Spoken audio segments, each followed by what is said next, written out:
Okay, so you're all very welcome again to another Tuesday night live stream. It's hard to believe that this is our fourth live stream in this series. Time is flying. I hope you all had a great Easter.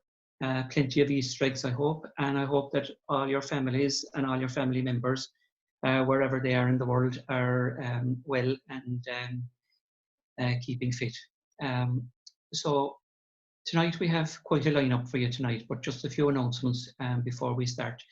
The Southern Association of Camera Clubs, or the SACC as we refer to it, has an inter-club competition in May every year. Now they're still going to run it. It has been changed to an electronic competition this year, to projected. So Paul is at the moment, as we speak, very busy arranging panels and such like.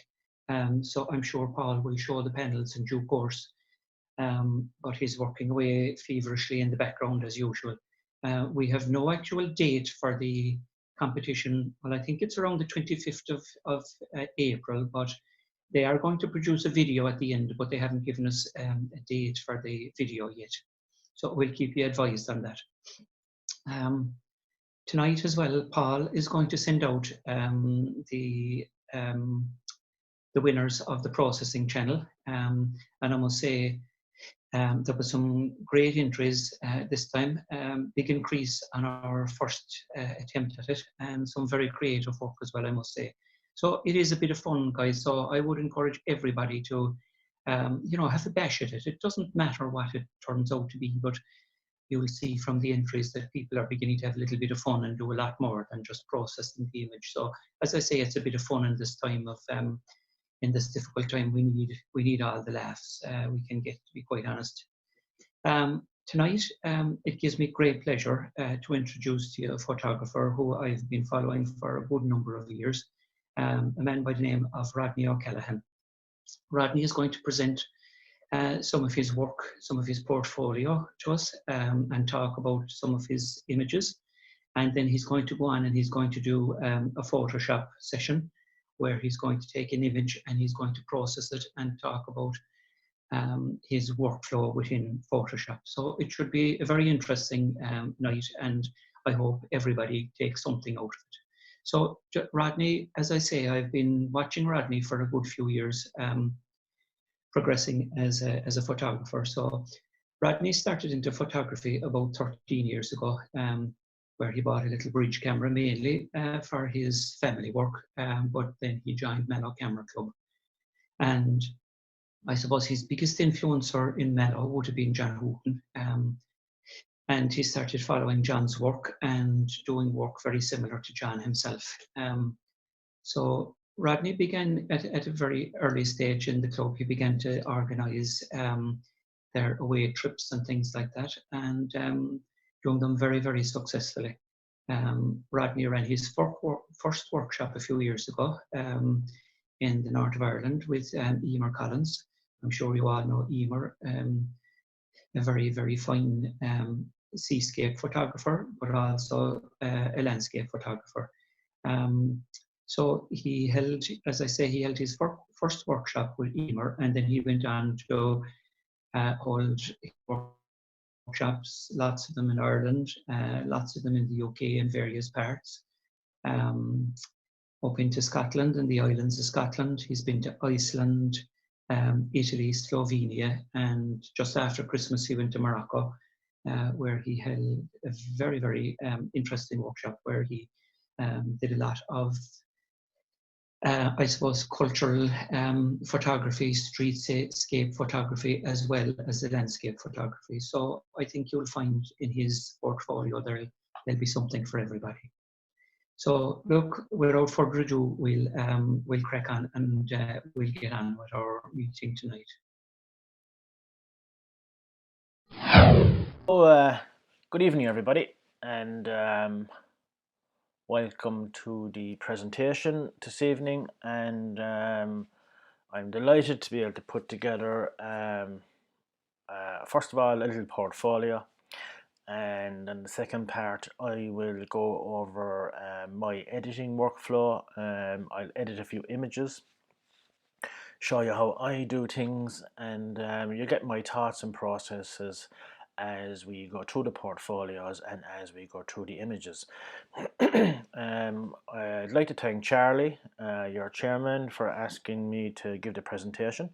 So yeah, without further ado, I will start. As you can see, we're in Lightroom, and for me mainly my editing would be an initial edit, a very light edit in Lightroom, what I would call just preparation. And I would do my preparation in Lightroom, pick out the file I'm looking for, obviously, adjust the white balance, maybe do a profile correction. I might adjust the shadows and possibly the highlights. I really don't do a whole pile else in Lightroom. The majority of my work is done in Photoshop, and I'll cover that there when we have I have a few collections made over here on the left, and when I have the portfolios done, we'll go through an editing workflow. So I have some images from Tuscany, Slovenia, Morocco, and Moravia. As it happens, I should be in Tuscany as I'm speaking now, and but look, unfortunately, health is more important than anything else, and hopefully we'll get to Tuscany in October with my next workshops. But unfortunately, the ones I have scheduled now, it will look it looks like they're going to take place next April again. So yeah, I think look, 12 months is only a short while to wait. As long as we're all healthy and safe and happy, that's the main thing. So this is Belvedere. It's one of the most famous spots you'll see in Tuscany. I'll just hit full screen there now just to show them full screen. It should be going to full screen.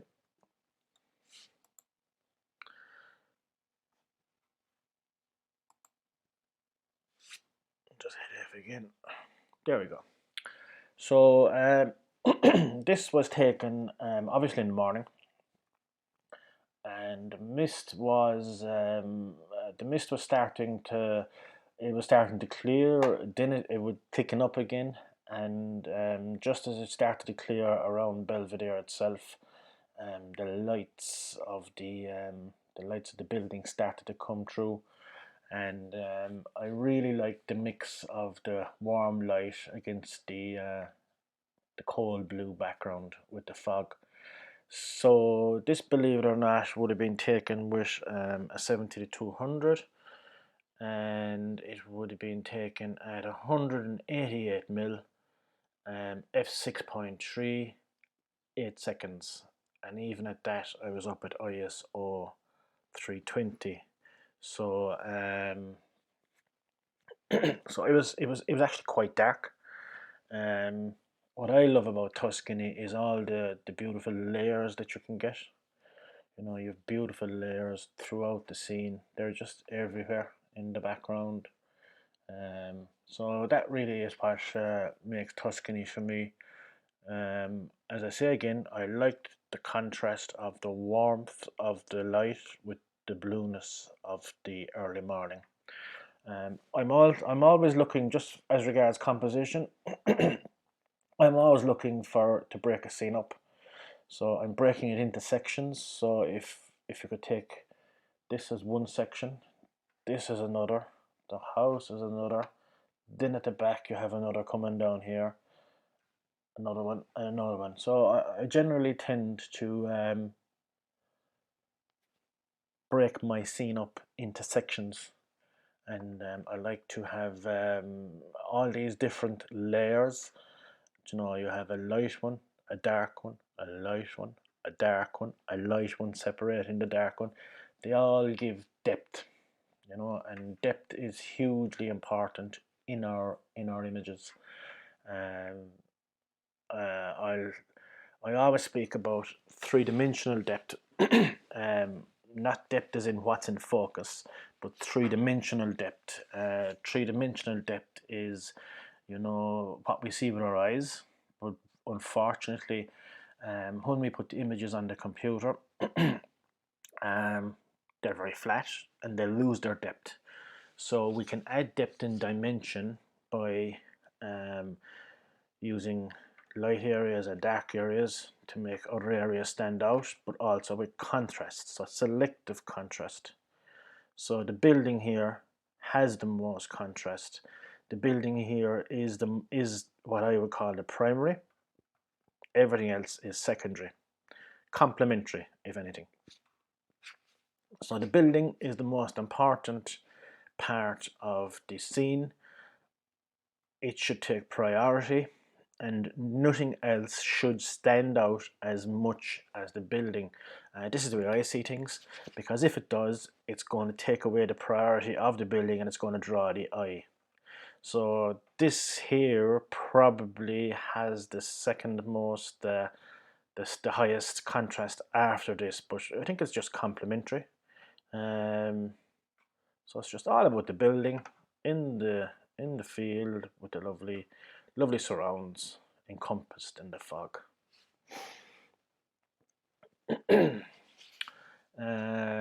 Pretty contrasty shot now, this one. Again, this would have been a telephoto shot. So the building we just shot would have been over here to our left in the foreground. This would be in the distance. I'll just look at the EXIF data. So the EXIF data for this was 238mm, ISO 50, f11, 100 of a second. So for quite a lot of my landscapes in Tuscany, I would use a telephoto lens. I would take with me a 24-70, a 70-200, and I also use a Sigma 150 to 600 contemporary. And the majority of the time I'd be using the Sigma.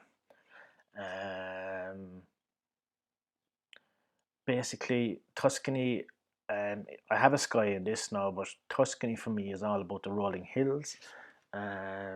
It's all about the lovely rolling hills, the layers that you can create when you compress the landscape together with the telephoto lens.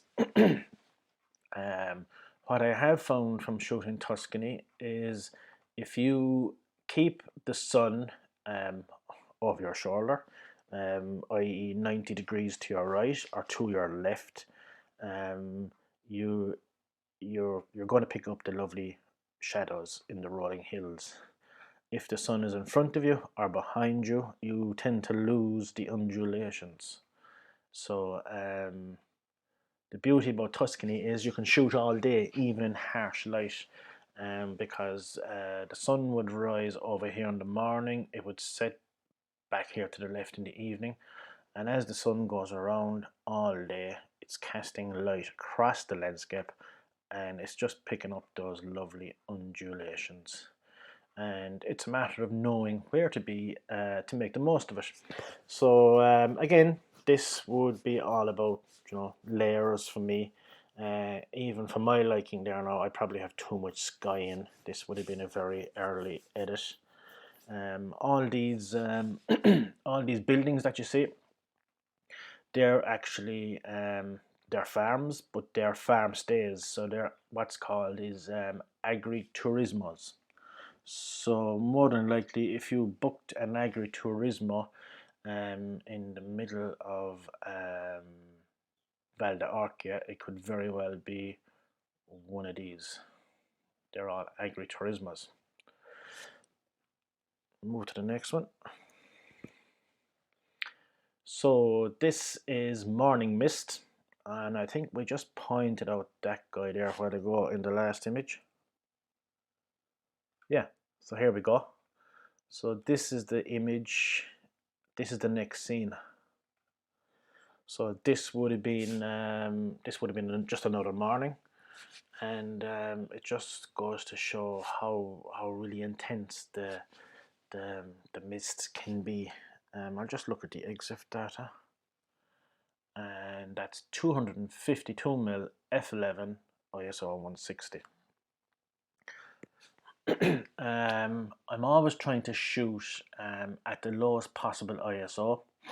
Obviously, I'd be using a tripod, and I'd be manually focusing.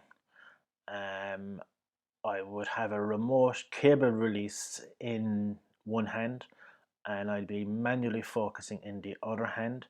And the very minute I would see the image come into focus through the viewfinder, I would press the shutter. So you're literally you're not touching the camera. You just lifting your hand literally off the barrel of the lens. The beauty about the Sony, so my gear would be I use Sony, and more recently I have picked up an Olympus OMD EM1 Mark III, and I'm having great fun working with that. But my main landscape gear would be Sony. So I have a Sony A7R, an A7R, an A7 II, an A7S. I have 4 of them actually, and basically as I've collected them, the ones I've been using have become obsolete. I'll get nothing for them. So currently my main body would be an A7R2, which is 42 megapixel. And I use a 2470 f4. I have a 70 to 200 f4, the Sigma 150 to 600 contemporary, and that fits on the Sony. It's actually a Canon fit Sigma, and it fits on the Sony via the Sigma MC11 adapter, and that works seamlessly. I have a 16 to 35 f4 lens, and I have a Sigma 14 to 24 2.8, and that's a Canon fit again, and that fits on the Sony via the MC11 adapter. I use my other gear would be, I suppose, the main concept for me on camera is to try and get it as right as possible, and I use filters. So I have a set of Lee soft grads, Lee medium grads, Lee hard grads, and I have a Nissi 6-stop and 10-stop. I like those. I find them very neutral. As regards tripods, I have an Enduro 404, which is quite a big, hefty tripod. It goes up to well over 6 feet. It's very heavy, and more recently I would have bought a 3-legged thing, Albert, and that's a fantastic tripod, fantastic travel tripod, and that goes up to almost 6 feet as well. So I really do like that tripod. It's very, very agile. More recently enough as well, I would have bought an L bracket, which I really like to use because I do like to shoot vertical, and especially in a 5:4 format vertical. So yeah, so for this particular workshop, for this particular trip to Tuscany, I would have taken a 2470, would have been my widest lens, and I probably would have only used it at 24 a number of times. You're mainly shooting, there's no sweeping landscapes, you know, there's nothing flowing away from you. Everything is a good bit away from you, so you have to really zoom out into the landscape and compress, and composition in Tuscany really is a work of art, especially when the mists roll in front of you, like you see them there on the screen. It's just an amazing, wonderful place to be. Unfortunately, at the minute, it's just really unfortunate. Tuscany really got into Italy got the headlines. and it just spread all over the world from there. But look, hopefully we're getting on top of it. So I'll just move along in Tuscany here. Okay, so again, this would be in the distance. So Belvedere, the blue R shot would have been in the foreground, and these would have been in the distance behind. So they're rolling hills, but they almost look like they're in the clouds. So I'll just look at the exif there again. I would say about 300 mil. Oh my God, 500 mil. So 500 mil, f11, ISO 160.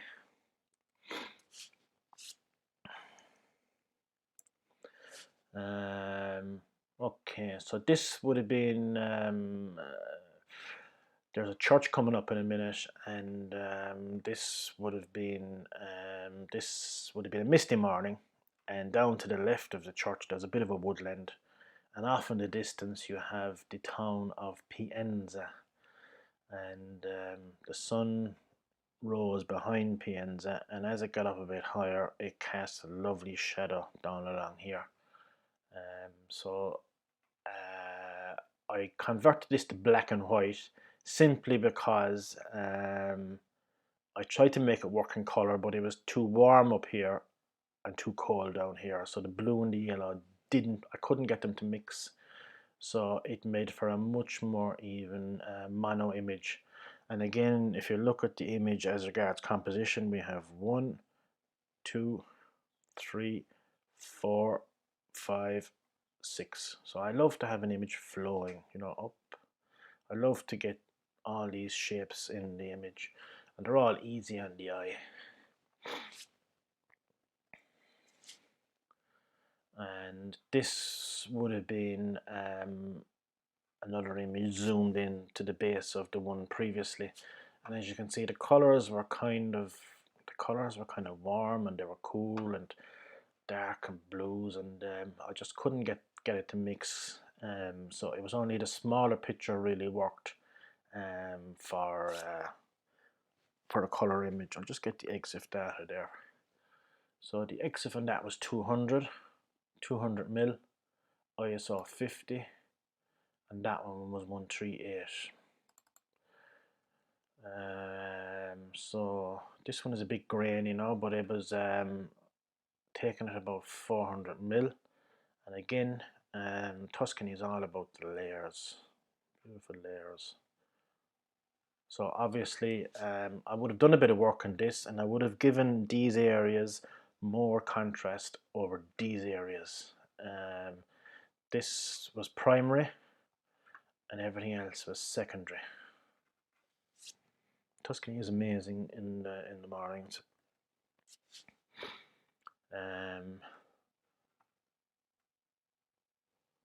This is another famous bucket. The name is eluding me now. I will think of it, but it's one of those famous agriturismos with the line of trees leading up to it. You can shoot it from the road. You can also shoot it from down here on the field. I have another image from the field in a minute, but I found the spot up high, and I suppose the beauty about the spot up high is you can get great depth into the image. Poggiocavilli actually is the name of that place. So this is the famous Bacalina. Again, these are agriturismos. So basically everyone comes into this field here, and the sun in April and October is kind of over here. High summer, it kind of makes its way over here, but March, April, it's here, and it's back again around October. So yeah, really, it's a beautiful place. Wouldn't be one of my favorite pictures, but everybody loves to go there. A really nice place. That would have been wide angle. I think maybe 50 mil, 44 mil. Okay, wasn't far out. So this would be Pienza. I showed you a picture of Pienza in black and white earlier. So this is right inside in the middle of the valley into Val d'Arcia, and we had some nice mist, and the sun is up here now, but this is about an hour after sunrise, and it would have probably came up around there. And just as the sun broke through the clouds, it gave some lovely rays of light. And the Gladiator Road, that's the famous Gladiator Road there. You can see these trees, that's the road. So this is Gladiator Road coming down here. And this is where Russell Crowe stood in the film. He stood inside in this field here.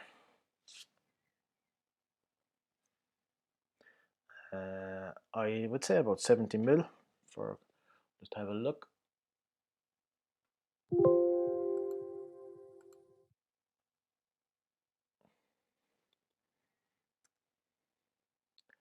$42 mil, okay, f18. So as you can see, it was very, very bright there. f18, 1250th of a second, ISO 200. So it was powerful light coming off that sun.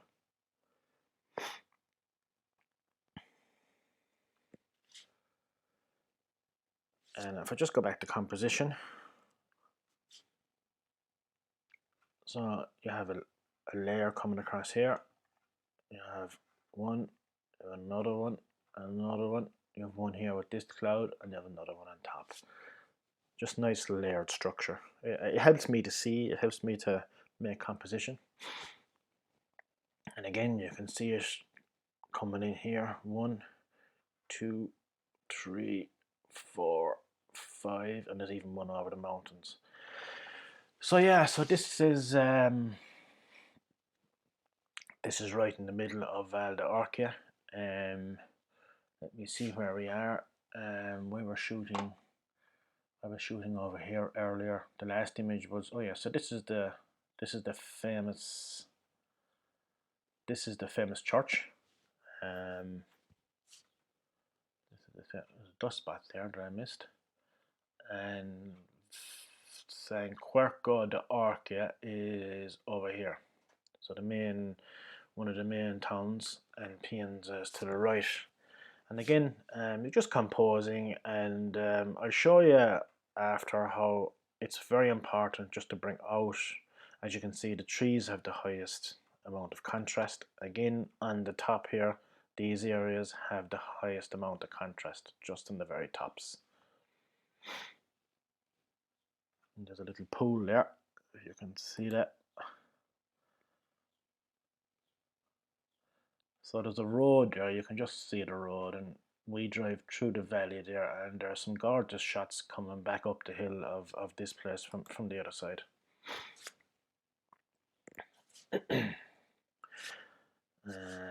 So this is the church. I'm showing you this because I like to shoot in harsh light, you know. I do like to shoot in harsh light. There's nothing burnt out. If we look at the histogram, it's fine. It's just telling me that I have quite a lot of this particular tone, which would be, it's not quite burnt. It's not burnt out, but there's just quite a lot of that tone, so that's why it's hopping up there. 94 mil. So Capella Vitellita, and you shoot this from the road, so that's about a 94 mil. So this really is, you'd see quite a lot of images of this little church. On this instance, I went down below it and shot up instead of shooting across because the light was quite harsh behind. This is the Gladiator Road, and the actual Gladiator Road, the field is just back here a little bit. The famous scene with Russell Crowe. This would have been taken from a height just outside Pienza, and again you have all the lovely rolling hills and undulations, and as you can see, the light is coming from the right, and it's lighting up the undulations and just creating lovely contrast. 182 mil. I'll just go full screen f8.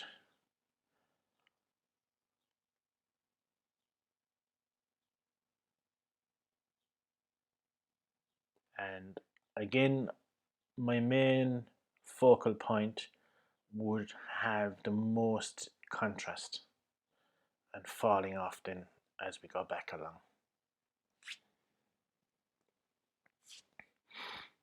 So this would be a blue hour. This is an evening shot, and you can still shoot even, you can see the lights are just starting to come on. You can still shoot even when the light goes down. Just the EXIF data, so 50 mil, so 400 mil, 388, 50 ISO, f8. F8 would be a pretty good good aperture. ISO 400. Yeah, when I'm shooting into the light, and I would have been shooting into the light because the sun was setting here, all this is in shadow. I go down as much as I can in my ISO to get the maximum amount of detail out of the shadows. And again, I would have just played around with this with color, with white balance, and this is a white balance that I kind of came up and moved around a little bit. I went from warm to cold, and this, so I left it kind of just fractionally warm up here, and you know, as you get down the line, you can see it's getting colder. Okay, one more. So this would be Poggio Cavilli. You would have seen a shot from this up high earlier, so that's 50 ISO f11. Okay. This would have been on my very last morning before I was moving off to Slovenia. I had spent 10 days in Tuscany, and I was finished my first workshop. And on my very last morning, I decided to go out, but it was full of mist and fog. So I was moving around, and I came down here, and I had gone down to the road and decided to shoot up into the light. That didn't work. And as I was walking back to the car, I saw this guy out in the field, and I just saw that there was nice light coming through the trees here, and it made the trees stand out, and it disappeared as they go up along. So yeah, that's the shot that I made. I just like the cloud. I like the trees. You know, you have a couple of little layers going on down here. Unfortunately, the one thing that they don't want you to do in Tuscany is go into their fields. You know, they'll tell you that by all means photograph from the edge of the road. You can't go up the driveways either because they're all chained off in the front. But the images aren't there anyway. But they do want you to respect. They do want you to respect their land. Okay, so that's Tuscany. So a few from Slovenia. Okay, so last year I ran 2 workshops in Slovenia, and they were in the autumn. Autumn in Slovenia is just awesome, and this is Lake Bled. So basically, this is Bled Castle. You have Bled, the old town of Bled here, and the new town of Bled is off to the right. And out here you have the little church on the church on the island, and this is one of the pilgrim boats coming out to the church. So we just caught that with a bit of light in it, and there was still a little bit of mist on the water. This would have been taken handheld. I take quite a lot of photography handheld, so that would have been ISO 800, 130 mil, f6.3, and quite a high shutter speed. So this is one of the misty mornings that we had on Lake Bled, and there's a little valley right behind Bled. It's called the Salo Valley, and what you have going on here is you have the sun is just after coming up over the mountain, up on top, and it's shining down the side of the mountain, just catching the treetops.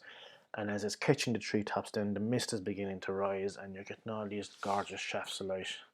So I have another image coming up shortly now, and this would have been taken handheld from a distance with a 70 to 200. This is the Church of St. Thomas, and they're the Kamnik Mountains, the Kamnik Alps. So the other side of that you have Austria. Is it Austria? The other side of that you have, yeah, the other side of that you have Austria. And this is a little church that sits on top of a hill, and you have this gorgeous backdrop. So the sun is rising to the right over here, and as you can see, you have the mist coming up there in between the valleys, creating separation. And so you just have some nice 1, 2, 3, 4, 5 sections to this image. Nice simple composition. I'll just get the EXIF data. So 190mm, 50 ISO, and 1:40 of a second. So that, and I would have used probably a 0.9 soft grad on the sky or a 0.6 medium grad, and that would have been to generate as much light in here as possible. F11, 1:40 of a second. I would have used remote cable release for that, and that would have been the 70 to 200. So that's the Church of St. Thomas. This is Lake Bohin, so that's the church in Lake Bohin. Very famous shot. That would have been taken on my workshop. I think we were all set up. Yeah, I think that was taken on my workshop. We were all set up, and funnily enough, it's an image that I had on my computer for probably more than 12 months. Went at it several times and couldn't edit it. You'll find, look, that happens.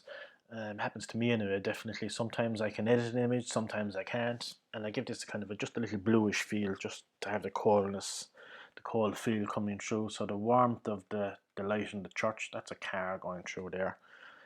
So Lake Bohin is an amazing lake. It's another lake about 20 minutes west of Lake Bled. Just EXIF data.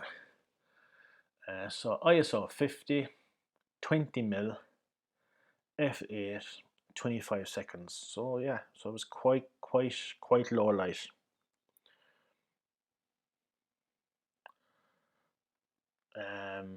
This would have been the shot I showed you earlier in the mist, and that's the sun coming down the mountains. That's the sun coming down the mountains, and with one of those little cabins that they have. I actually think it's an animal shelter. Again, we have a nice warm colour in the front, but I left the coolness in the background. So this is Bled itself. So this is the church on Lake Bled. So this is the old town of Bled, and the new town is right behind it here, and you can just see it peeping through. So you compose your shot here, so you're hiding all the hotels and apartment blocks and shops in the background with the island itself. The further you move to the right, the more that comes in the background. So people tell me when I walk onto this place, they say to me, "What's the composition, Rodney?" And I say, "Okay, look, keep walking, and when you can see the background, your instinct will kick in, and it will tell you that you're gone too far when you can see a lot of this coming in." So yeah, so that's Lake Blade. That was our last morning, and it was totally amazeballs, I think is the only word I have for it. Just amazing, really fantastic. Just the color that came in the sky, and it just came in here, and it took about an hour, and it came all the ways across, and just really amazing. What you can get on this lake is you can get roars, and they'll come right across here. And I think the Olympics, there was some big event held here. There's a big rowing club over here, and they go up and down the lake this way. But sometimes you'll get the odd guy, and he'll come right across your scene here, and you just can't quite believe like that he's coming right across you. But there's nothing you can do, and you get them on the lake. Just for composition, so for me, for composition, when I have a reflection like this, I tend to go half and half. So I'm watching this space and that space.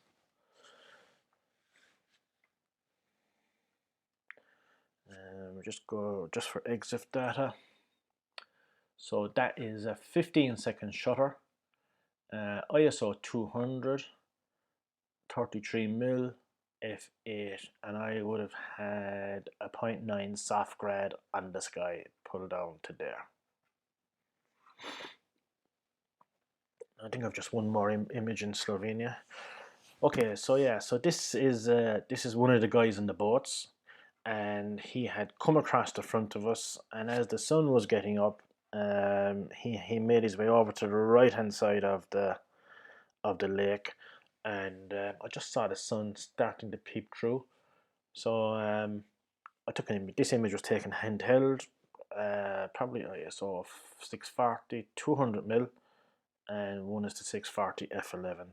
So yeah, so I just liked all the layers on this image again, the different layers, and a layer going across. And even in the water here, you have 1, 2. The boat is standing out nicely in the light. Just seeing a couple of dust spots there again. Okay, so we'll go to Morocco, and in January, I decided that I would go to Morocco as a new destination.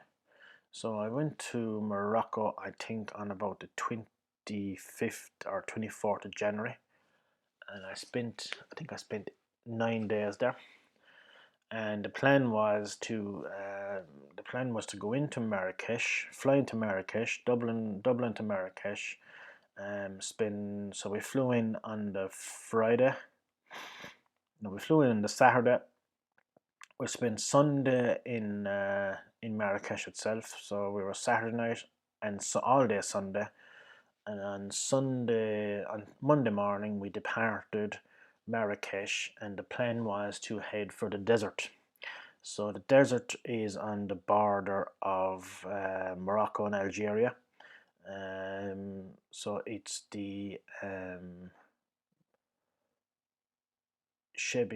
it's the Merzouga Desert. It's actually the Sahara Desert, your Western Sahara, and the nearest town that you go to is a place called Merzouga. So it took 3 days to get to Merzouga. Could have done it in 2, but it was quite a long drive. So I planned the trip so I would stop. I would make 2 stops along the way. So my first stop was a place called At Ben Hadou, and you'll see it now. There's a few nice images, but it was staged to the Game of Thrones, and I went from At Ben Hadou then, and that was a third of the way. We went another section of it and stopped in a place called Tinhir, and there's a fabulous gorge there. We stayed at the entrance to the gorge, and then we made our way to Merzouga, which is in the Sahara, the Western Sahara. So this would have been Marrakesh. I think this was our second night. We didn't get such a great vantage point our first night, but I got a guide for the tour on the Sunday. I got a guide because I didn't have much time in Merzouga, or I didn't have much time in Marrakesh, so I got a guide for the day, and I'm going to use the same guide when I go back in January. So I have places on that if anyone is interested. The guide was fantastic. I mean, the first day we were there, we went into the souks, and we got lost. It's just a maze, you know. No, granted, if I was there for 3 or 4 days, I'd find my way around.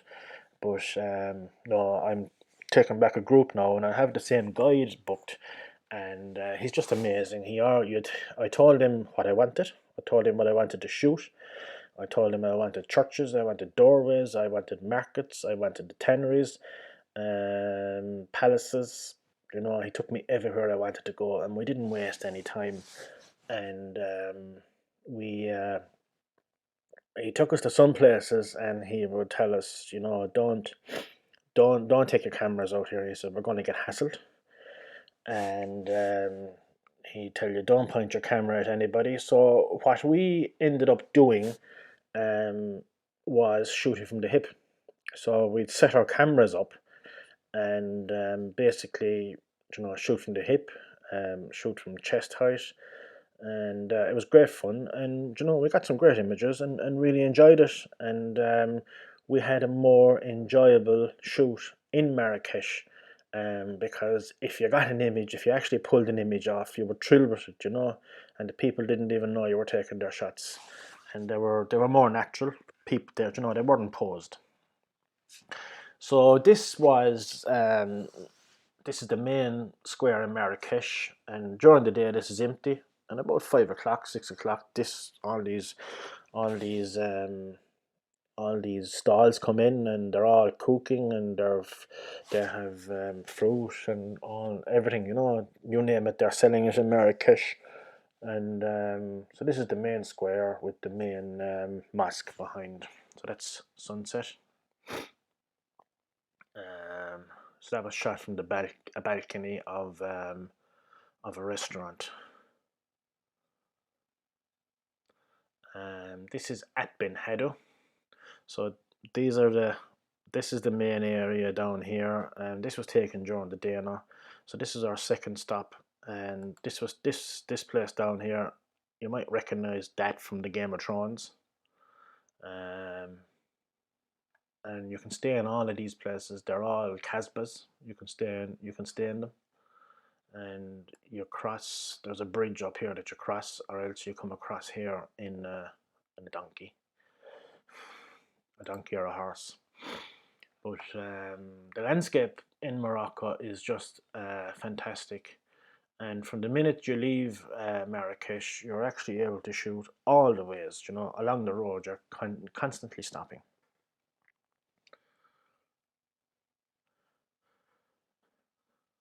So these are what are the mountains? The Atlas Mountains, the high Atlas Mountains. And the terrain is terrain is fantastic. And again, if you look at my composition, I'm breaking it up and going 1 layer, 2 layers, 3 layers, 4 layers, 5 layers, and just stacking the whole lot together.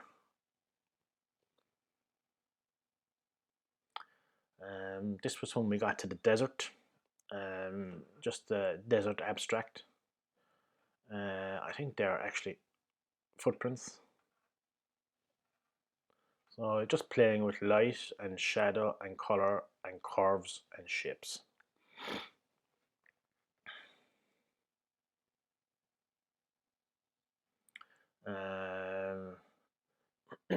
This would have been a camel driver taking his camels back to the tents. So basically, the the town of Marzouga is out here, and this way would be Algeria. And on the end of the desert, they have accommodation basically, and it's in tents. So they have toilets, and they have beds, and they have carpets on the ground and everything. And basically, what you do is you park up in Marzouga, and these guys take you out on a camel, and they take you to your accommodation, and you stay 1 night or 2 nights or 3 nights. You stay in the desert, and then they bring you back again.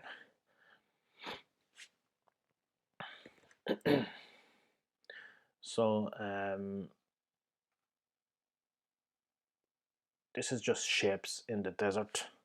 If I go back to the last image, you can see there's a lot of tracks. So there's quite a lot of tracks. So even though I had a Land Cruiser, I was unable to drive in the desert. We got stuck the first day, but we were just kind of finding our way, and I decided to we decided to hire a driver, and he picked us up in the morning, 40 minutes. He picked us up an hour before sunrise, dropped us back 2 hours after sunrise, and collected us again 2 hours before sunset, and dropped us back after sunset. So it was well worth the money. So in the morning, he took us where he took us. There was quite a lot of tire marks, and when you're close, you have motorbikes, you have 4x4s. Everyone is trying. They're all driving in the desert, and the closer you are to Mazuga, the more tracks you have. So I asked him. I said, "Look, I want to go to an area where there's no tracks." So he managed to take us to a fantastic area, and we were just amazed with all the shapes and the curves and the lines and the shadow and how you could play with them. And it was all telephoto again. And as you can see, the one thing I said to the driver was, I said, "Look, I want the sun over my shoulder. I want the sun at 90 degrees." So as you can see, the sun is here at 90 degrees, and it's casting lovely shadow and creating lovely shape. So the secret of the desert is very much similar to Tuscany. Again, you're just playing with shape. So the sun is over here on the left. I haven't saturated this now, believe it or not. It's just the shapes that you get at sunset. The shapes and the color are just spectacular.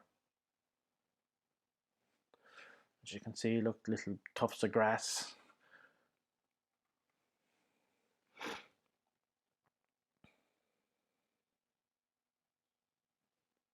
It was almost like chocolate. You could eat it. Just playing with shape.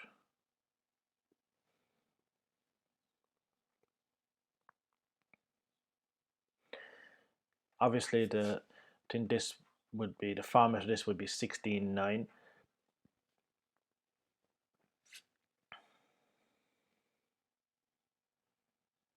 Again, just golden, pure golden.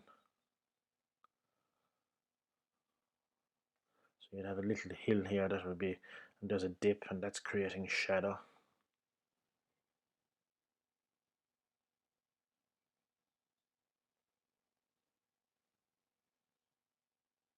Textures in the sand. Just for EXIF data for that one.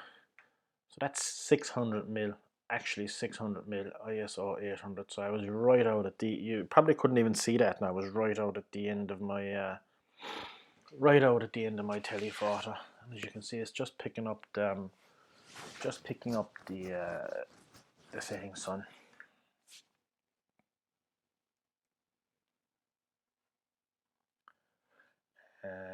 Yeah, so this would have been then on our journey home. This would have been it's just a road I went up basically, and just to show you the terrain. And actually down here, I think you can see 2 goalposts. That's actually a football pitch. And as we went up, we stopped the car up here, and a shepherd came across the football pitch, crossed the road, and brought his sheep over here. And you can actually see a few sheep here, I think. But the colours in the landscape are just fantastic. And you'll make out a village. It's hard to see them because they're kind of spread. They could be spread up along here and spread over along here, but you'll always see the church. You'll always see the Casbah.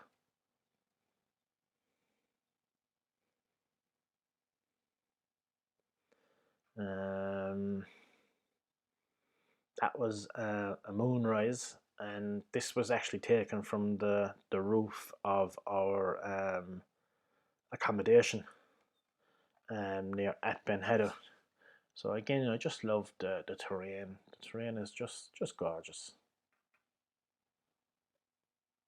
And you can see here they have these areas of trees, and they call those oasis. That's what they call them. They're their oasis, and all their every family would have a plot, and they would make their way each day to the oasis where they would do whatever planting or harvesting that has to be done.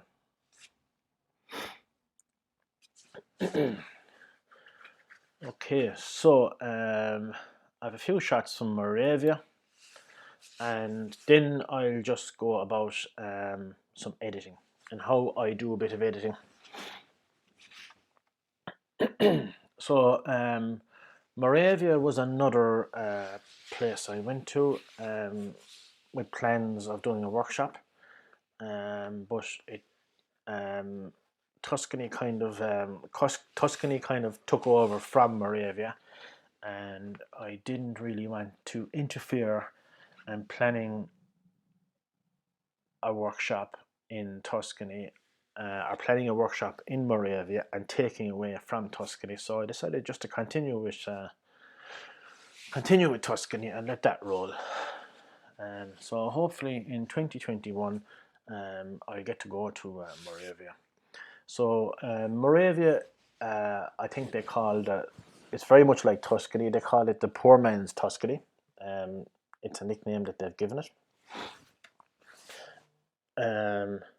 So basically, you have rolling hills in the south. Is it the southeast of Czechoslovakia, and you have lots of these clumps of trees, and you have little churches. They're tiny little things, encompassed in the church in the trees. And as you can see, you have the undulations of the land behind. So I'll just flick through these quickly now. So this is just a misty morning, you know, out and about, finding my feet, finding the lie of the land. Yeah, we had just we had 2 amazing mornings of mist. I just liked the line of trees here, and again, I actually have this image now, and I'm going to show and edit on this image. This basically is just the rolling fields, and in between the rolling fields there's a strip of land, and it's almost snake-like, and the light was coming in from the right hand side. I would have shot this at 244mm f11, and yeah, I just managed to bring out some lovely color in the middle of it, nice and hazy and in the background, and yeah, just the cloud fields, just a nice colorful scene, you know, nothing spectacular. Yeah, so this line of trees are pretty famous. I didn't quite actually get the shot I was looking for here, but I'm going to show you how I edited this particular image, just how I actually brought out the contrast. But what I like about this is it has all it's sweeping here, you know, you have the sweep, there's a little sweep of the trees, the land is sweeping this way, then it's coming back this way, different colors, and I like that. It's quite a nice image. So yeah, so I'm going to show you how I edit that image, and this is another one inside. This is inside in the middle of the Moravian Plains, and again just playing with lines and color and light and layers. I would imagine that's about 100mm. We'll just have a look. Oh god, 293mm. Okay, f9. It would have taken handheld. I would have taken that handheld.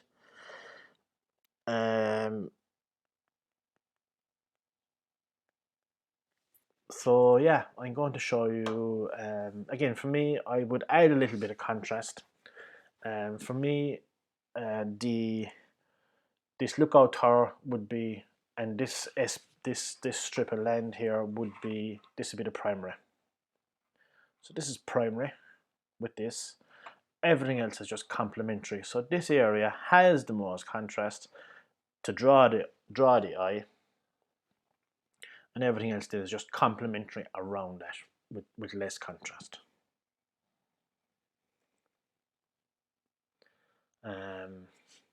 Very similar. This would have been taken at about 500 mil, I think. 400 mil, so that would have been handheld. 400 mil, double the shutter speed, 1:800. And I just caught this guy. I literally just caught him because this is a big hill, and as soon as he went up here, he disappeared behind that. So I just caught him. He's spraying, and again, just playing with layers and different colors and contrast.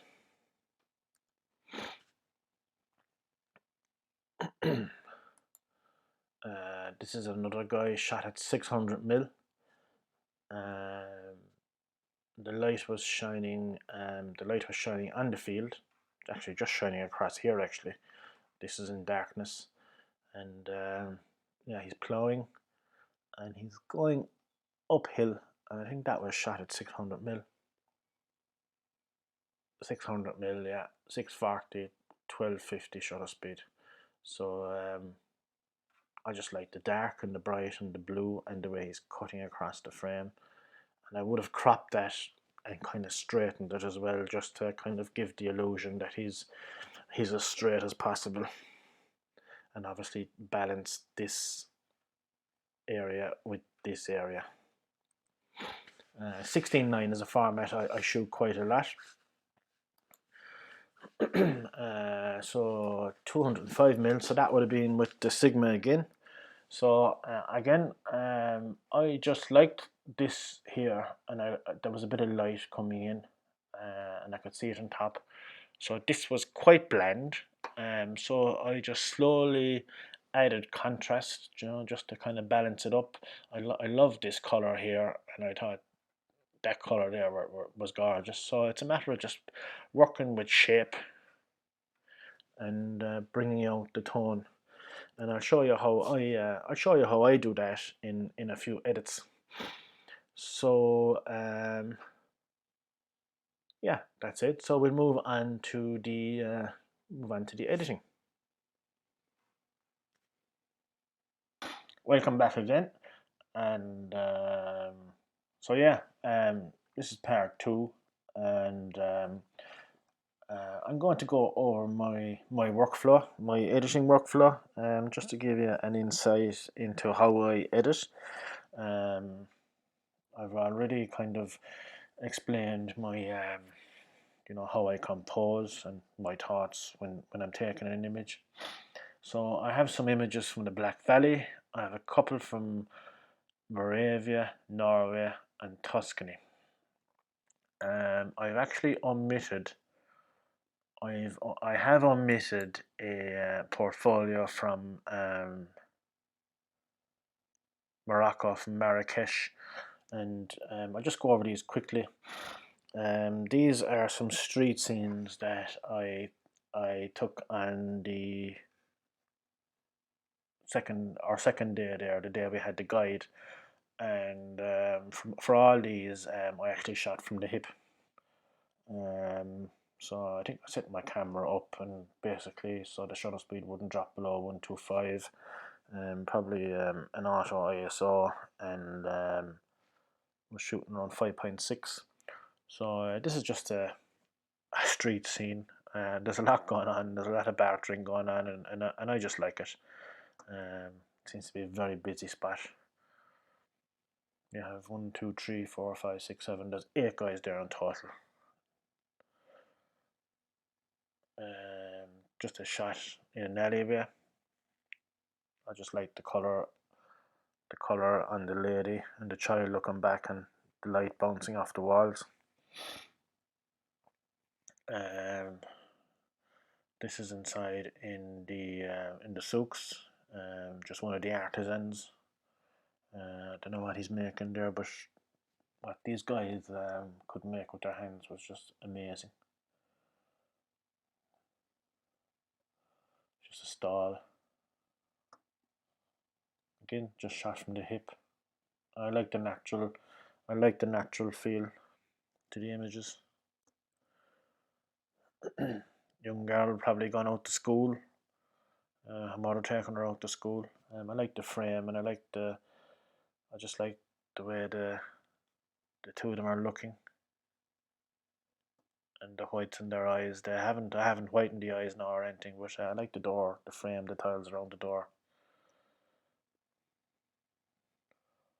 Um, that was shot pretty low now.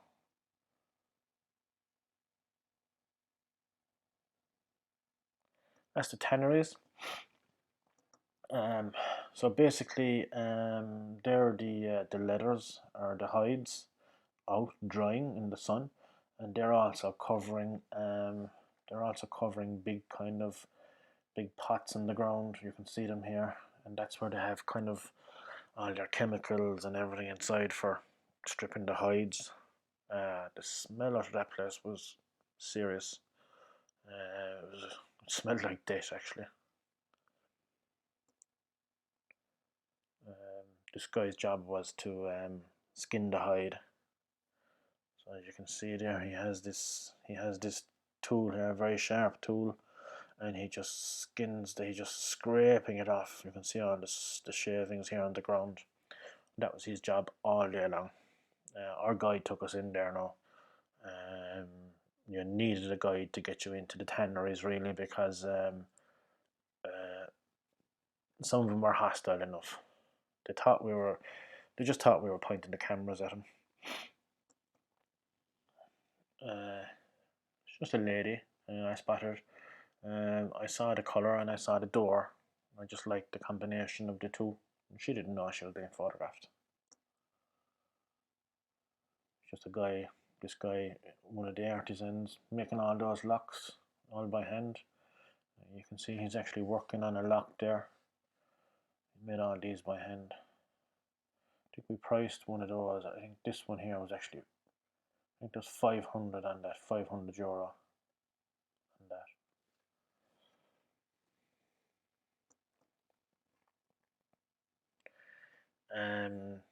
That's the Baja Palace.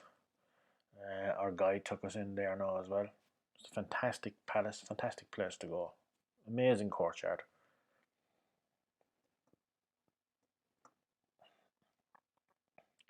This is a bit grainy now, but it was extremely dark. So this is what you call a local bakery.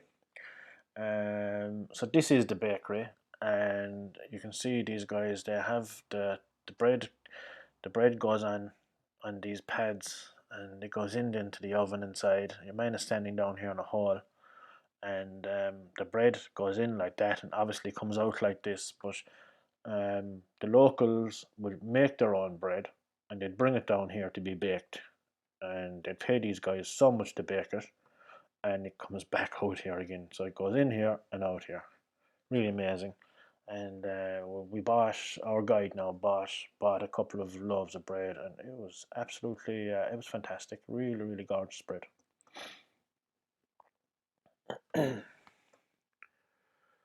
Okay, so that's the end of that.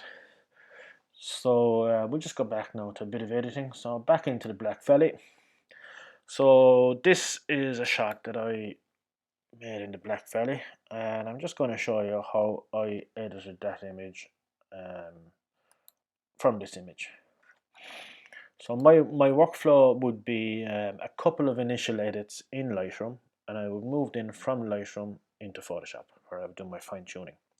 So the first thing I would do is I would do a white balance, and I would always check and do an auto.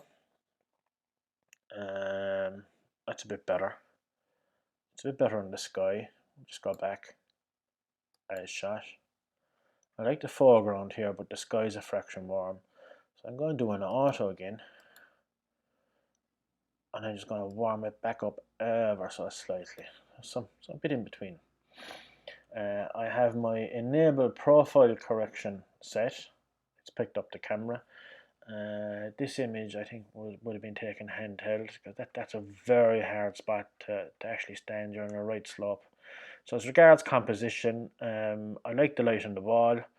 Obviously the building and the tree.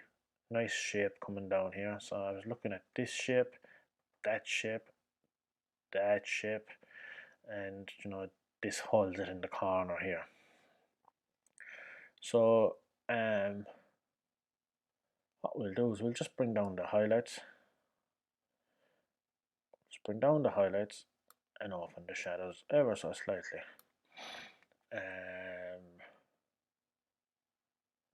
What I might do is I might just bring a grad down here and a grad in here. We'll bring a grad down there.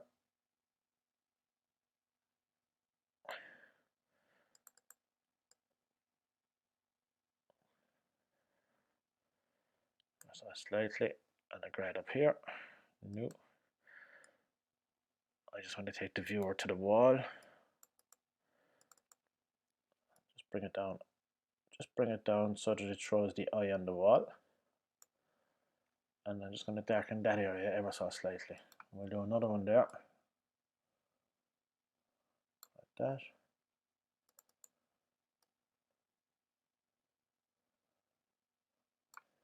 Okay. Now it's ready to go into Photoshop. So you right click, edit in Photoshop.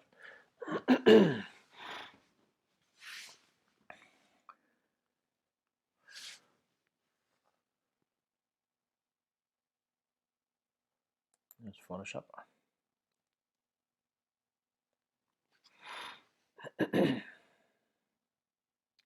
Okay, so here's the image in here.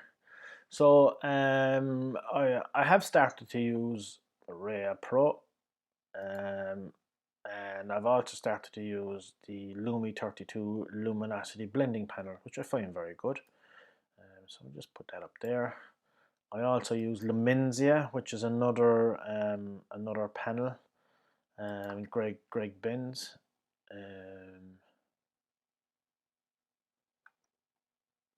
Okay. So I want to draw the eye on the wall and here. So I want to darken this area down ever so slightly and add a contrast. So look, we can make selections and adjust different areas, and say we have to feather that. Select a mask, and I always kind of feather by 150 and hit OK. And then we can do an adjustment layer. So I want to darken that, so we want to do an adjustment layer. So if we do a curve and just grab the curve and drop it down, so that just takes the eye off of that. I want to do the same for here. I want to take that down. So we'll just make another selection.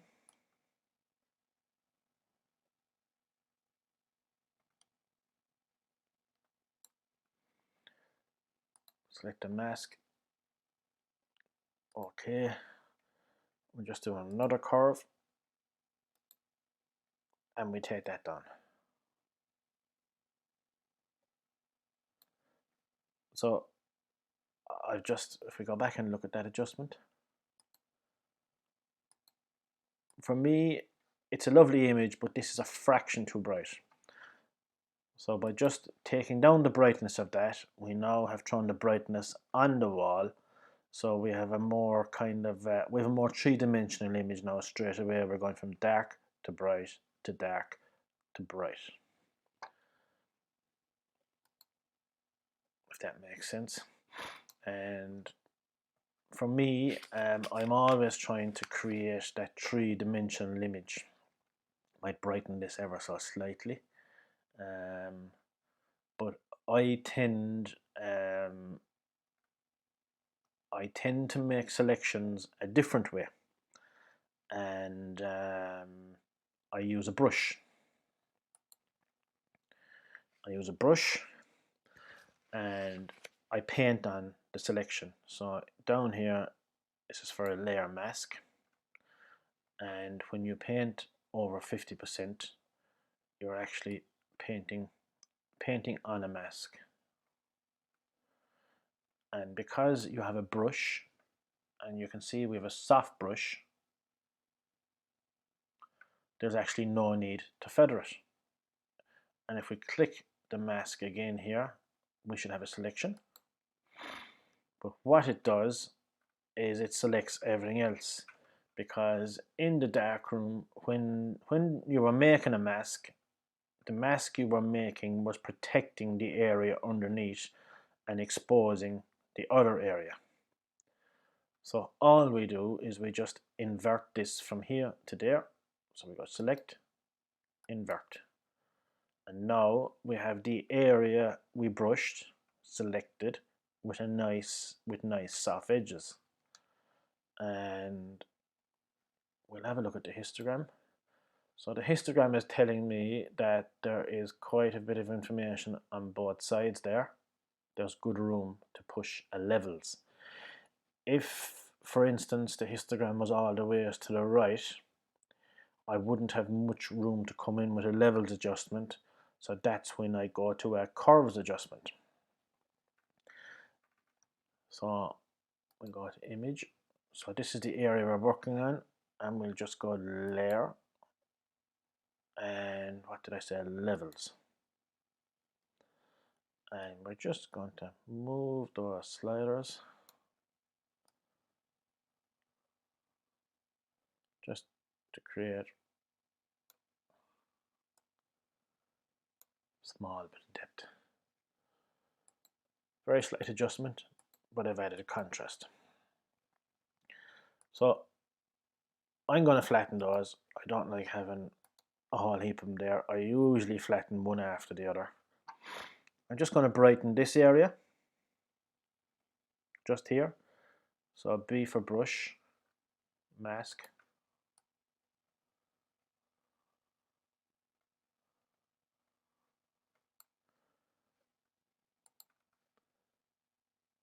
Select, inverse.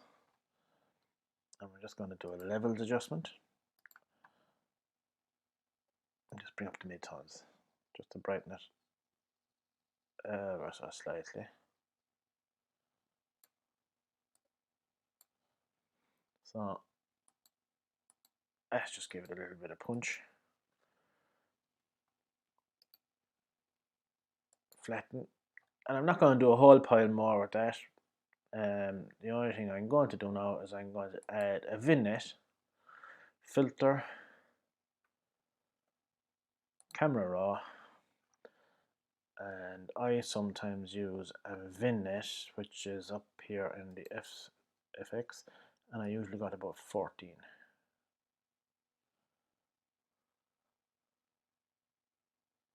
And that just keeps the eye in the image. We'll take up the feathering.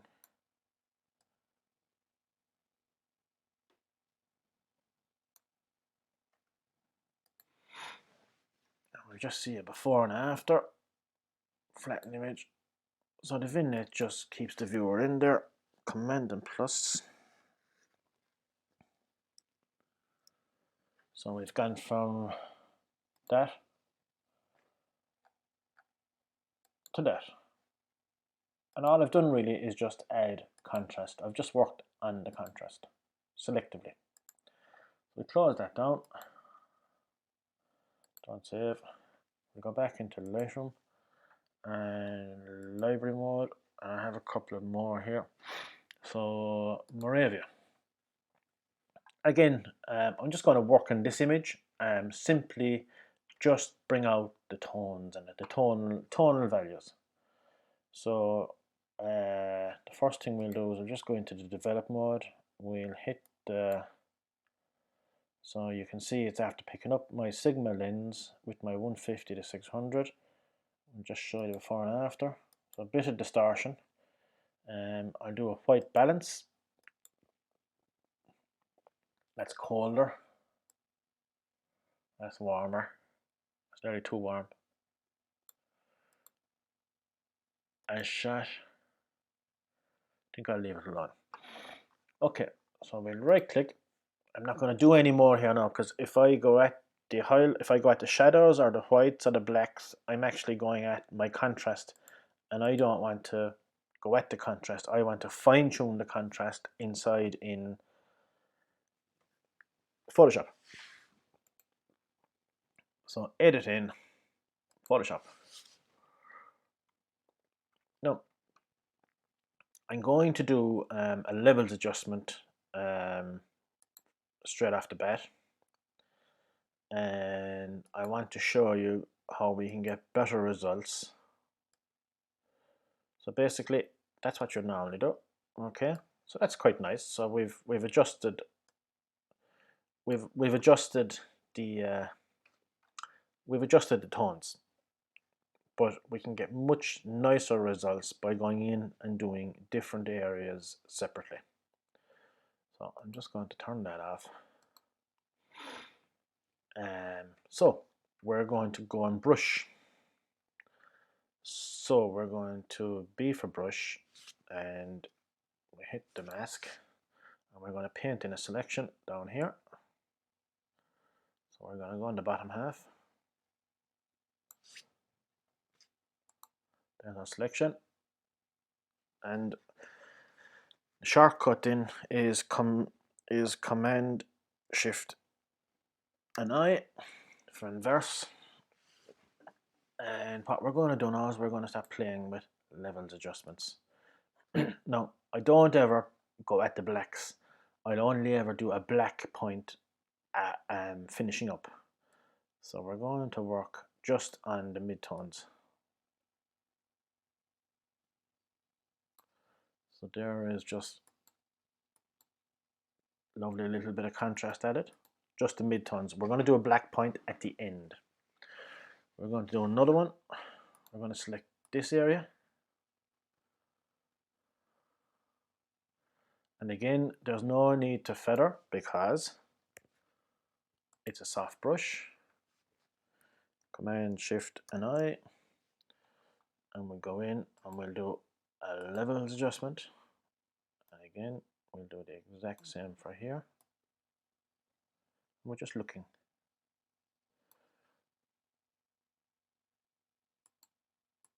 Let's spread out the greens. Make another adjustment for the top.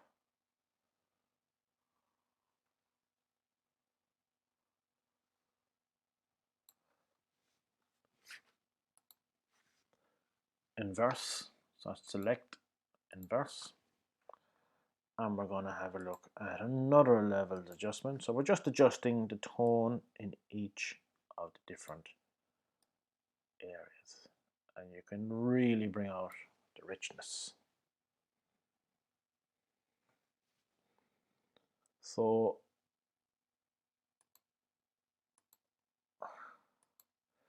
that's before and after.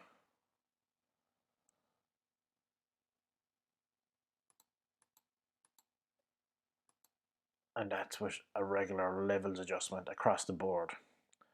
So by being selective, you have much more control and you can provide much more depth. Now, what I would do here now as well, I'm going to flatten that. So what I'm going to do, discard hidden layers, is I want to throw the illusion of light on here. Okay. So what I'm going to do is I'm going to darken down this area. Or what I might do is I might go to filter, camera raw filter, and we'll use this guy here, the radial filter. So we want to use the radial filter to give the illusion that the light is falling on the trees. So we'll just reset that. So if you right click here, you can reset it. So with the radial filter, I'm taking down the exposure by half a stop. So at the minute it's working inside here, but we have the option to make. So it's happening inside. So if I switch to outside, okay, I switch to outside, and if we we'll take it right down so you can see what's happening. It's darkening outside the radius. So I'm just going to take it down by, so that's normal.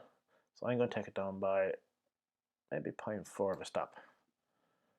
So it's giving the illusion, you can see that there's light shining in at the base of the trees. And for the purpose of, we'll just make it a half a stop outside. And again, you can spread that out. Just hit OK. There you have darkened at the back.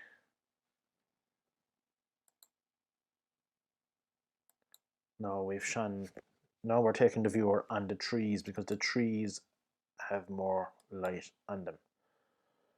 Okay, so we'll have a look at our histogram all the time we're editing. So I'm going to have one look at a levels adjustment. One look at a levels adjustment, and I'm just going to brighten. Again, it's a matter of playing, so I'm just going to brighten that ever so slightly, bring in the blacks ever so slightly.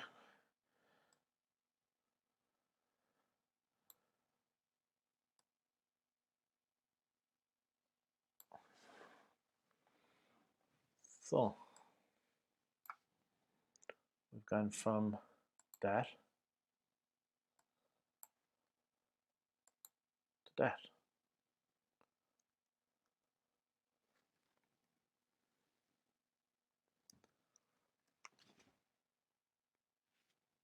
So that's what I call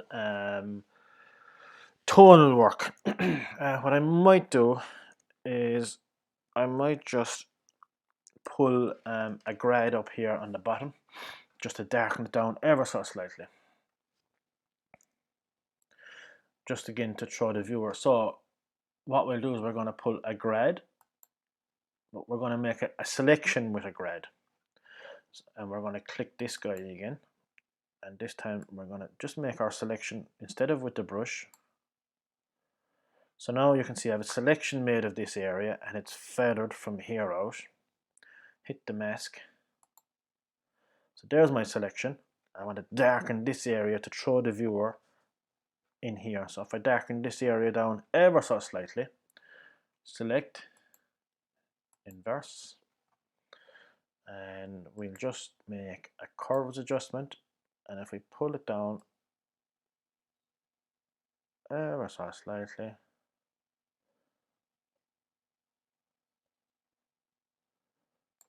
and that just takes the viewer to the trees. We might do the same here actually. So we'll hit, and we'll just come down here.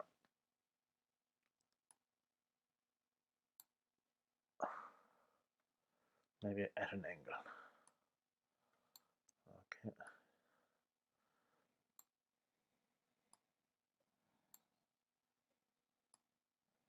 Just to get the right graduation. Okay. Select it.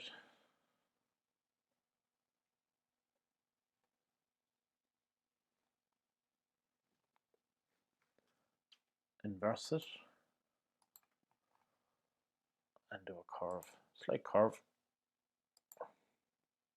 So if you go up, you brighten, come down, you darken. So we only want ever so slight.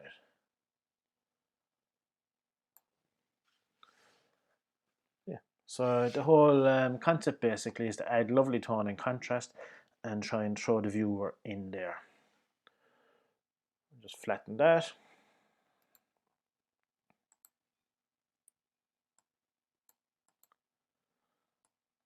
Very flat image to that. So yeah, so that's kind of how I work. We have another one here. And I just want to bring out the work and the tonal work on this again. So like we could add dehaze, you know, we could add clarity. They'll all bring it out, but it's it's it's it's better, I think, to kind of make smaller selective refinements.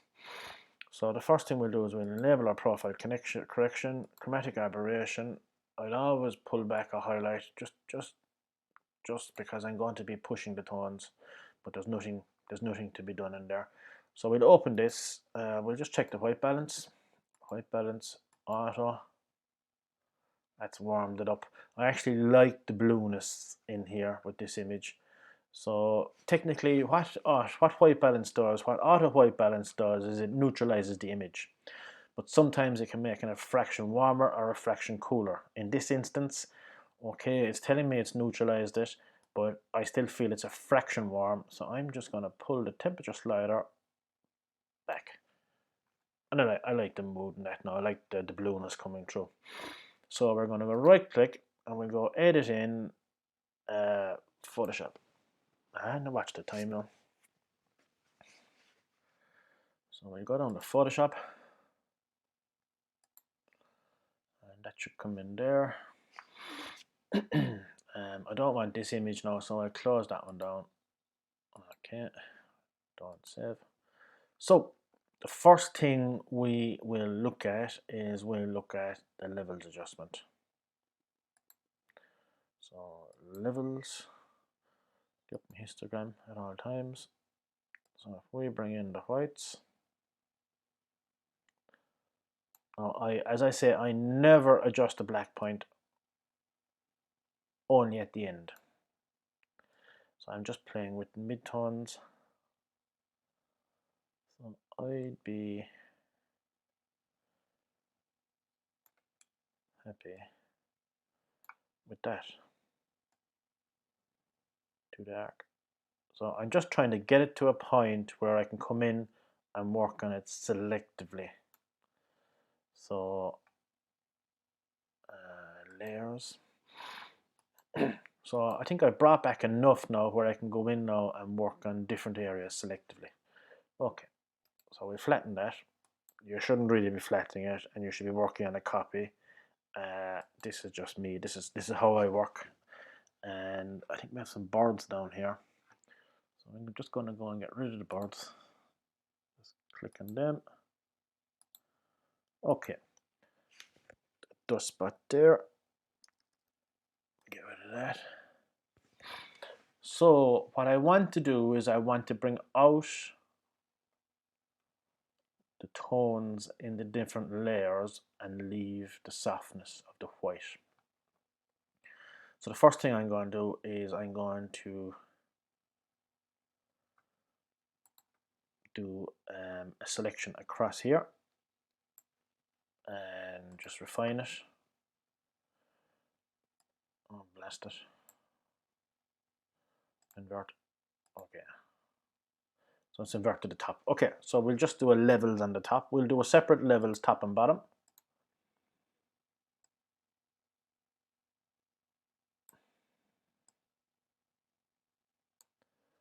I'll select, invert. Okay. And we'll do one on the bottom.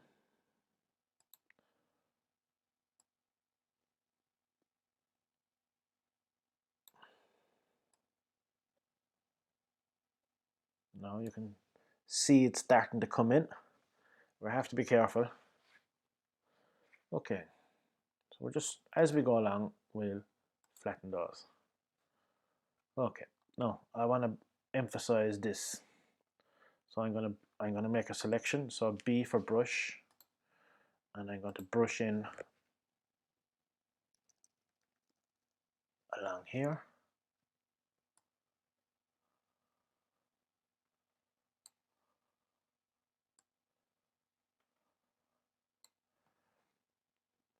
Make a selection. Select inverse. And I'm just going to see, can I emphasize Just very slight adjustments. So we've just deepened that marginally. Just marginally. So I'm accentuating the ridges.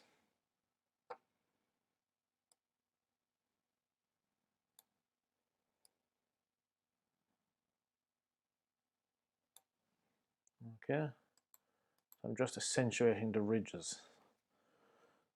I'm going to do the same here.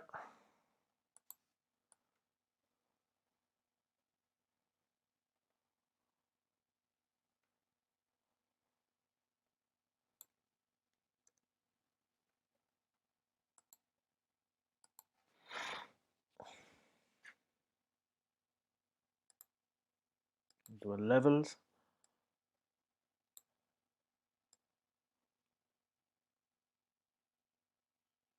So I'm just teasing out that information, really. I'm just teasing it out. I'm going to work along here.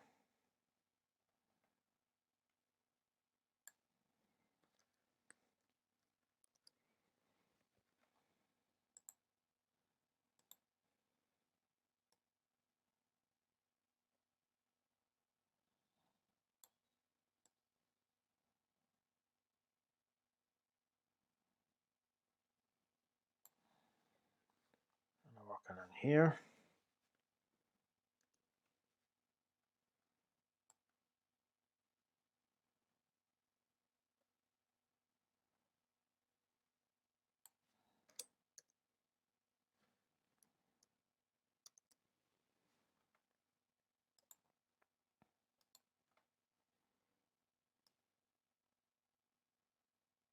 So quite possibly this area could do with being a little bit,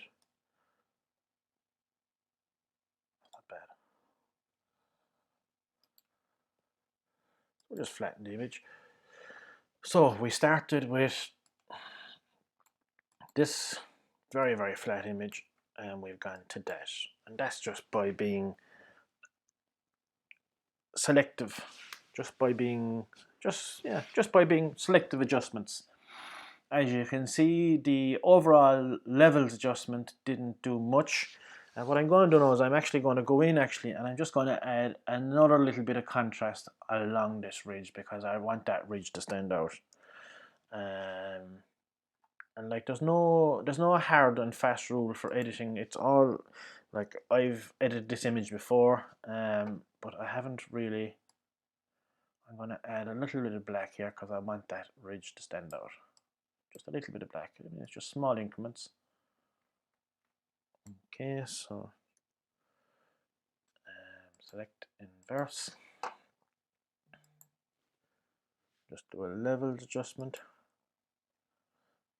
Very small. If I pump the white, it's going to be really evident. So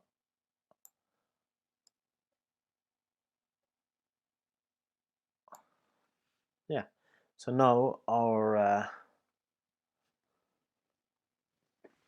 the area of most contrast is our focal point, and the area beyond is not as important. So this is primary, everything else is complementary. So I might just take down that a small bit in behind.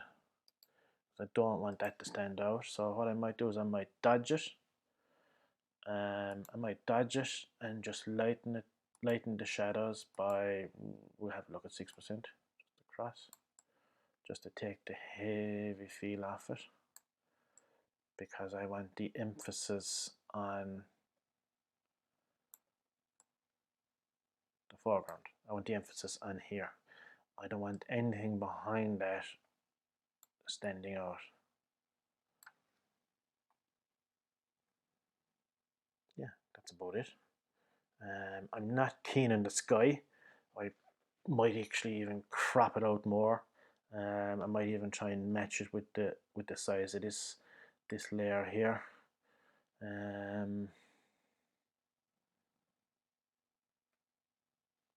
Just hit that. So there's a lot of empty space here. I'll just have a look at a 16:9.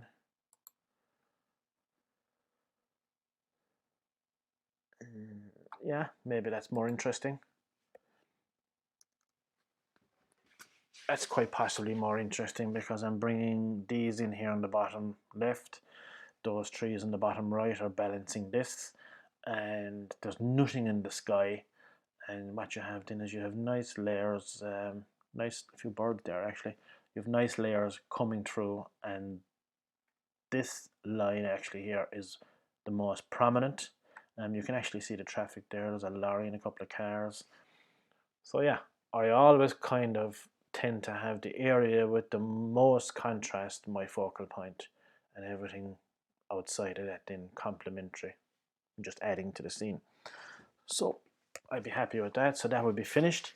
I'll just see, have I got one more image? Library mode. Black Valley, Norway. What was Norway?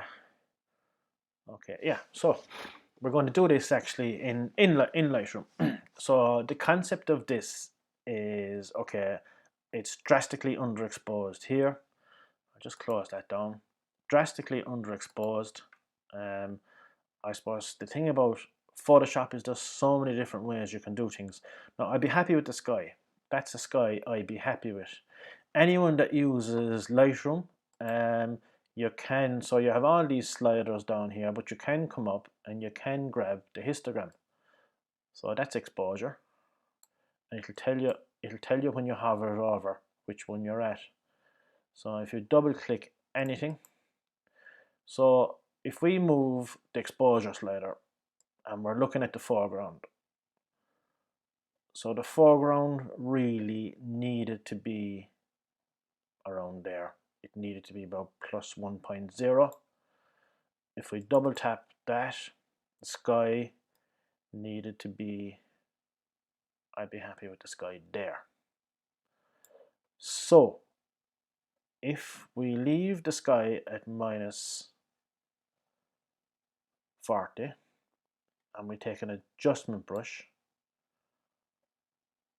and we put the adjustment brush up to 1.1, which is what we increased the exposure to, and we brush that in,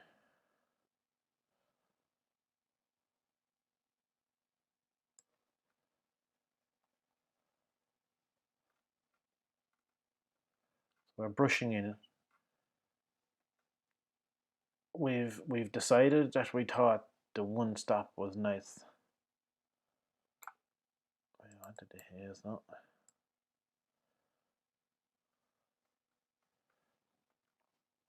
And it's just another way of balancing. And if you tick show mask or overlay and the range mask, I never do that. I never use that.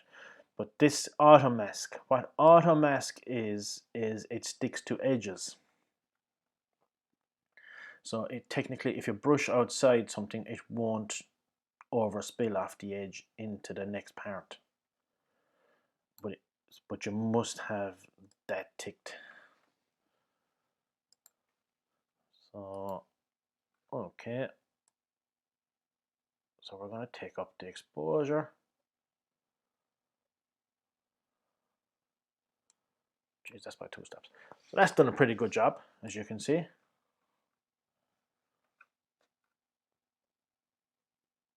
Just go into the mountains, just to brighten them. And as I say, it's clinging to the.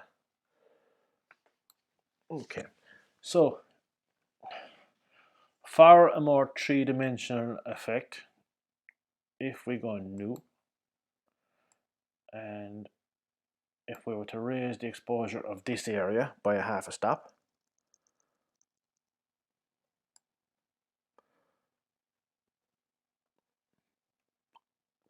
it just makes it stand out.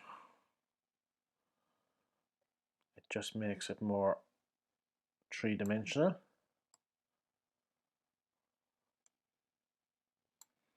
Do the same here. New. We're just creating that three-dimensional effect.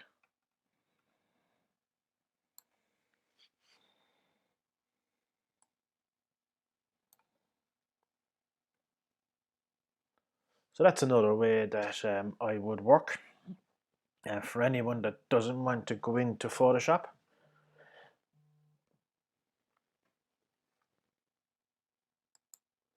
and we'll have one last image now I'm going to work on. So what have we got? Tuscany. Okay, so I'm just going to show you how to bring out the detail in this image, basically. So we go into our develop module, do our lens profile.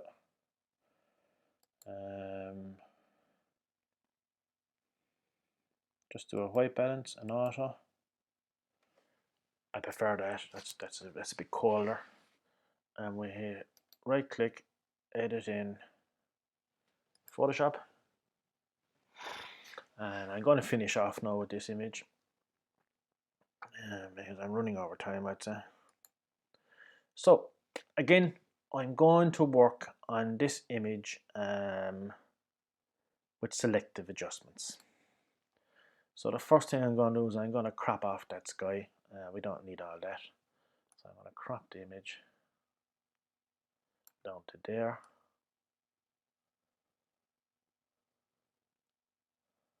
Crop the image. We just need this. We just need the shape. I only want the shape. It's all about the layers and the landscape.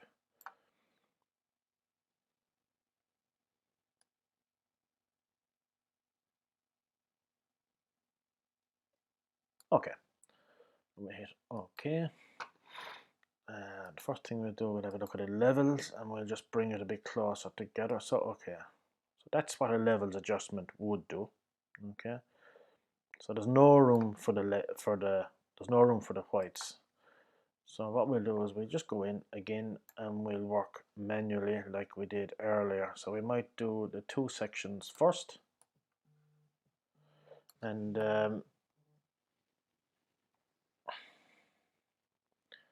we'll refine that. And I have a setting of 150 there. Just hit OK. And I'm just going to bring in the mid-tones a small bit. Just a small bit. I didn't even touch them, did I?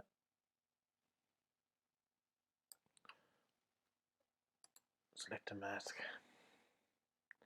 Invert. Okay, and we'll do our levels again.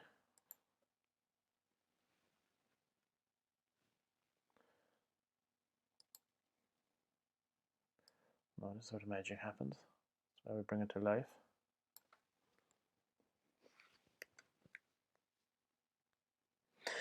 I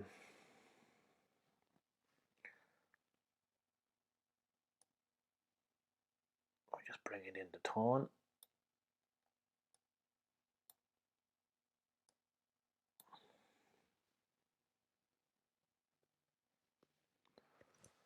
And just flatten that.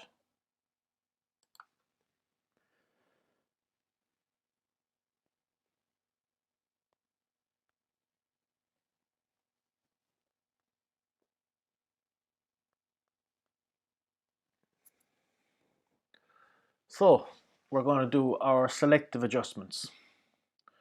So we're going to hit B for brush, BSG, B for brush, B for brush, and we're going to brush in the bottom half.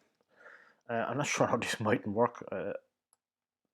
Oh yeah, didn't have the selection made. So Command Z. So Q, brush in. Okay. Q.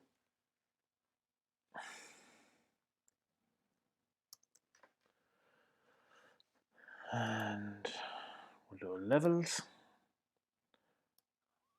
And as I say, we're not going to touch the blacks at any stage. So just bringing in a bit of color there.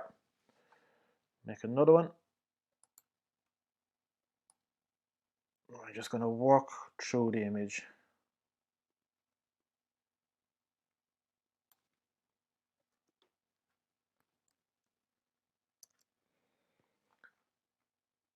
levels.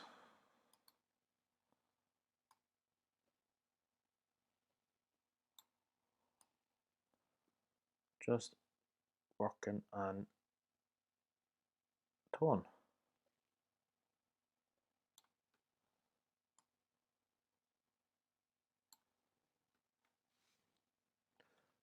Q again. Now work across here.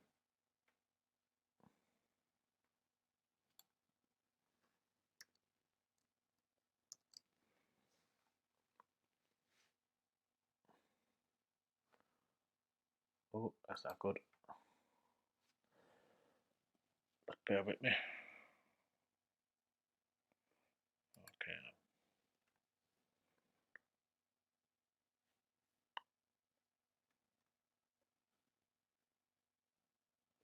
I'll just go back a step there, actually. Command Z.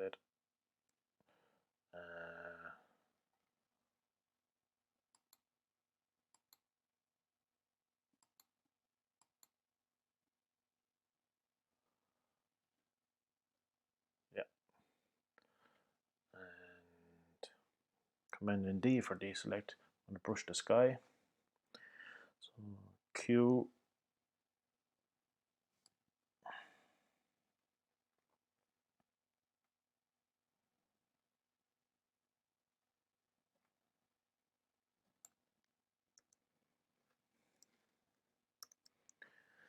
And we're going to do levels on that.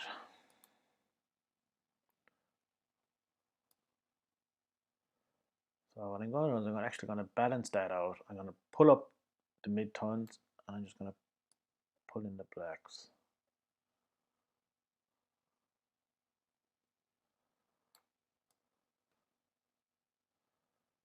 I actually don't like the way there's a big line going across there now, so I'll just balance that out like that. Just hit flatten. Okay, so we're gone from that to that. Command and plus by just working on tone, just on levels. So just get rid of that spot there. Now what we're doing is we're going to have a look at a black point. First thing I'm going to do a mid-tone. So I use Lumenzia, I use Lumi 32, and I have the Rare Pro. But for Lumenzia, this is his panel, Greg Benz, and this is the luminosity panel, and these are the dark tones, the darkest. They go from the lightest darks to the look. I'll only confuse people. Basically, I just do a mid-tone mask. And what that M does is it selects all the midtones. And I do a levels then just on the midtones. And it does a nice job for me most of the time.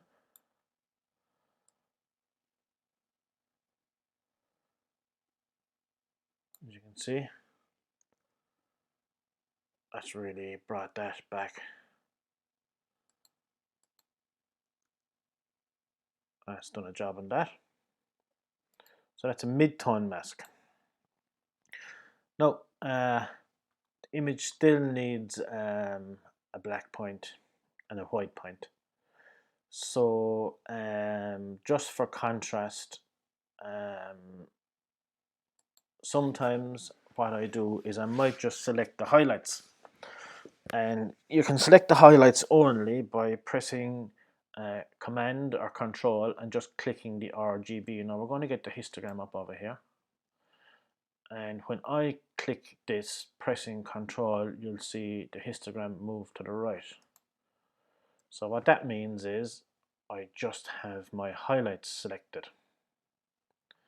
And this is a great way, I've been doing this for years, adding contrast just to the highlights and the shadows separately. And it leaves the midtones alone. So if we do a curve, if we do a gentle curve,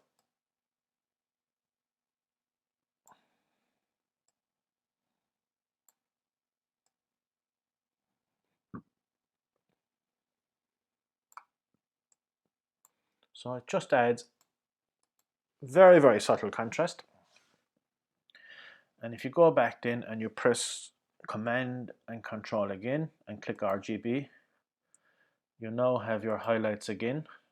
And if you press Command and I, or Command Shift and I, it switches to the blacks.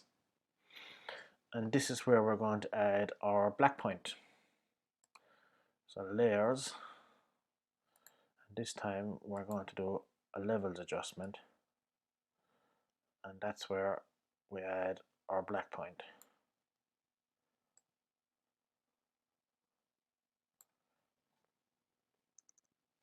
So there we go. We've gone from an image that has nice layers throughout it. From that,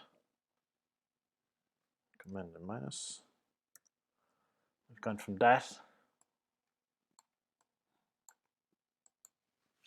to that. We haven't, excuse me, we haven't added any saturation, we haven't added any clarity. All we've done is we've played with the tones throughout the image to bring out the different layers in the image, the different layering in the image, and just bring out those lovely shades. So yeah, that's it from me. That's it from me. I hope it helps. I hope you all enjoy it. I hope it's not too bloody long. And I think I'm scheduled to come up there in September. So yeah, I hope to see you all. I think it's early September above in Cork Gamma Group. I hope everyone stays safe, and this pandemic that we have passes soon. And look, I'm delighted to be able to do this presentation for you at Cork Camera Group, and thanks again to Charlie for the invite. Okay, all the best, guys. And a big thanks to Rodney for that fantastic presentation. We saw some fantastic images and got some great editing adjustment tips. And now to see how the rest of us got on with our edits. Yes, it's time for the results of the Raw Edit Challenge. This is the second round of our Raw Edit, and Mark O'Gorman has kindly supplied the image for this edit. Although, seeing what everybody did with them, Mark might be reluctant to supply an image in the future. Thanks to everybody who entered. It's a bit of fun and a chance to exercise some of your photo editing skills.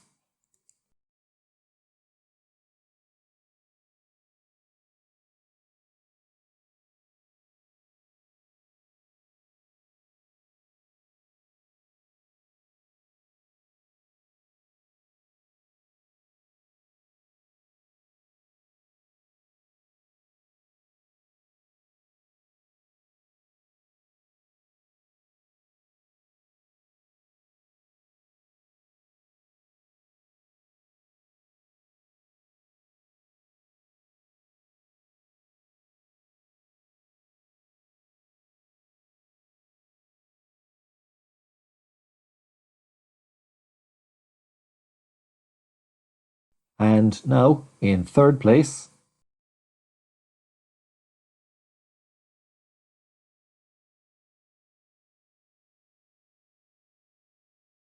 and second place,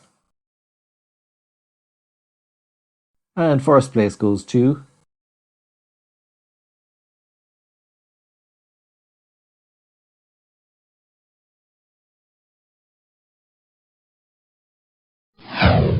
Thank you all for joining in this evening. We had a great crowd again. As I say, Paul will be sending out the editing challenge and results, and hopefully whoever wins the challenge will put up a good photograph again for people to edit. So I'd encourage, as I say, everybody to get involved. As I say, it's a bit of fun. You can do what you like with it. So we'll be looking forward to seeing your results. I'd like to thank Rodney for the very, very thoughtful presentation he gave. I think Rodney's work speaks for itself. His eye for a photograph is incredible, and his use of a long lens, I think, is legendary at this stage. Rodney, I just want to thank you.